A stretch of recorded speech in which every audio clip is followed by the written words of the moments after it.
Swedish-British journalist, filmmaker, political writer, and author of 5 books, Pelle Neuroth-Taylor. Now, I watched your Oxford Union speech, which has got 1 million views, I think it is, and very funny it was too. Full of praise in the comments.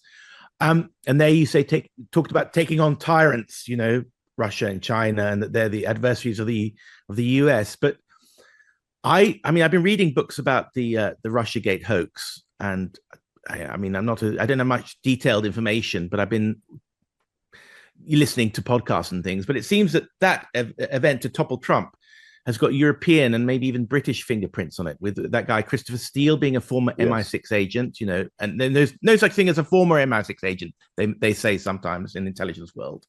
The British don't want Trump because if he weakens NATO, and the British power relies on America being inside NATO, so there's an obvious motive there. Do you think we need to drain the London swamp as much as we need to drain the Washington swamp? Well, first, I'd say it's absolute garbage to say President Trump weakens NATO. He actually made it stronger. When we arrived in office, 2/3 of NATO members weren't paying their dues, their 2% of GDP to the collective defense, and they weren't even hitting their self-proclaimed target force goals, which is, the minimum requirement. By the end of our administration, that number of laggards had dropped to 1/3 from 2/3. So no, President Trump did the opposite to NATO. Anybody who says he's against NATO is, again, talking Russian propaganda.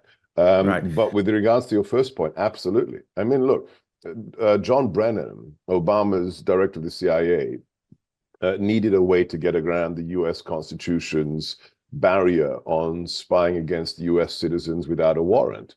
So he involved MI6, he involved the GCHQ. This is all documented in the great books by the likes of John Solomon, Dan Bongino, Lee Smith, and then even Australia with Ambassador Downey being the individual who set up George Papadopoulos in that bar in London to justify the CIA using FISA warrants against US citizens. So yeah, the fingerprints of Five Eyes are all over this. And with regards to your last point, the deep state or the swamp is just as bad in the UK. Look at what happened with Brexit.